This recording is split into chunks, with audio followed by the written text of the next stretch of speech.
Relações de ordem. Para falarmos em relações de ordem, vamos precisar primeiro da definição de uma relação de ordem parcial.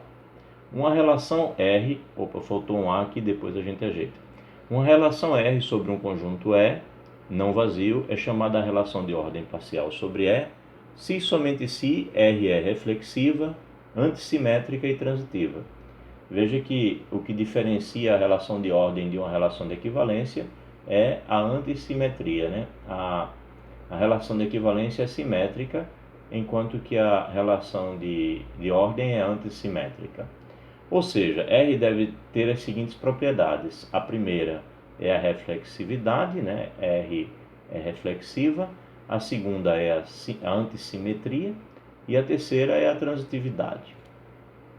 Bem, quanto à notação, para representar que A se relaciona com B e estamos falando de uma relação de ordem, a gente vai representar assim, usando esse símbolo aqui de menor ou igual.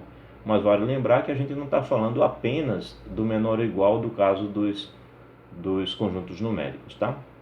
Como no caso dos conjuntos numéricos. Da mesma forma, quando a gente usar esse símbolo aqui, que é o menor, o estritamente menor, significa que A se relaciona com B por meio de uma relação de ordem, e nós estamos destacando o fato de que A é diferente de B. Bem, uma outra definição, um conjunto parcialmente ordenado é um conjunto sobre o qual se definiu uma relação de ordem parcial. Então, se eu pego um conjunto e junto com ele eu apresento uma relação de ordem parcial, uma relação parcial, então eu estou dizendo que o conjunto é parcialmente ordenado. Uma outra definição é quando dois elementos são comparáveis. Dois elementos eles são comparáveis quando a gente consegue estabelecer a relação de ordem entre eles. O A se relaciona com o B ou o B se relaciona com o A. Porque pode existir casos em que uma relação de ordem não abranja todos os elementos. Pode ser que uma relação de ordem não consiga comparar dois elementos do conjunto dado, do conjunto E. Por fim, o conjunto ele vai ser totalmente ordenado exatamente quando todos os elementos do conjunto puderem ser comparáveis, né? Então, o conjunto ele é totalmente ordenado quando todos os seus elementos são comparáveis. E aí a relação de ordem que consegue comparar todos os elementos do conjunto é chamada relação de ordem total. E o conjunto totalmente ordenado.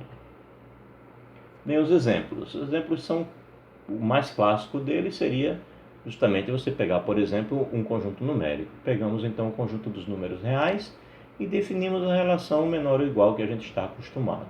Ela com certeza é uma relação de ordem, né? A gente sabe que x é menor ou igual que o próprio x. A gente sabe que se o x for menor ou igual que o y e o y for menor ou igual que o x, então o x de fato é igual ao y. Então vale tanto a reflexividade como vale a antissimetria. E a transitividade também é verdadeira. Se x for menor ou igual que o y e o y for menor ou igual que o z, então o x é menor ou igual que o z. Portanto, vale também a transitividade. Aqui um exemplo menos canônico, menos clássico. Se eu tiver uma relação como essa, está dizendo que A relaciona B, relaciona com o próprio A, B com B, C com C, A com B, A com C e B com C. Ou seja, está aqui o diagrama, né? O A com o A, indicado pela seta circular, o C com o C, o B com o B, depois o A se relaciona com o B, mas veja que o B não se relaciona com o A, né? E o B se relaciona com o C e o A se relaciona com o C. O conjunto E em questão tem os elementos A, B e C. É uma relação de ordem total porque todos os elementos de alguma maneira se relacionam um com o outro. A relação R, dada no conjunto dos números naturais e definida como a divisão, né, x divide y, é uma relação de ordem parcial e n é parcialmente ordenado por essa relação R. Claro, né, a gente tem números naturais que dividem outros números naturais, mas nem todo número natural divide um outro. Então, essa relação não consegue relacionar todos os elementos, né? Existem situações em que os elementos não se relacionam. A verificação de que realmente estamos diante de uma relação de ordem parcial é essa daqui, né? Temos que x de fato divide x. Temos que se x dividir y e y dividir x, então de fato x é igual a y. Isso lembrando que x e y e z são números naturais. E se x dividir o y e o y dividir o z, então o x divide o z. Se você tiver alguma dúvida, prove isso. Lembre-se que dizer que um elemento x divide um elemento y significa dizer que existe um outro elemento, digamos um elemento c, tal que o y é igual a c vezes x. Isso é o que significa dizer que um número divide o outro. Então, usando essa definição, você pode verificar, por exemplo, essa daqui.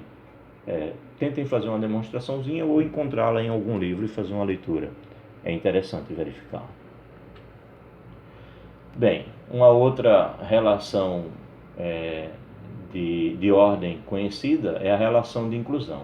A relação de inclusão sobre um conjunto F, uma família de subconjuntos de um conjunto E, é uma relação de ordem, pois para todo x, y e z que você pegar entre os subconjuntos que estiverem numa família de subconjuntos de um conjunto E, o que acontece? Claro, todo subconjunto está contido nele mesmo, né? Então a relação de inclusão relaciona todo elemento com ele mesmo, todo subconjunto com ele mesmo, portanto ela é reflexiva.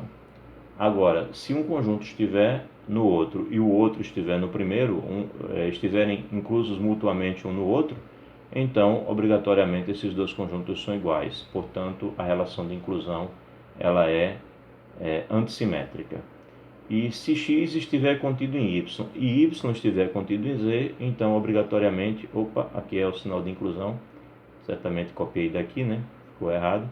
Então x estará contido em z. Portanto, vale também a transitividade, e esse é o nosso último exemplo para as relações de ordem. Terminamos por aqui. De agora em diante, vale a pena fazer os exercícios.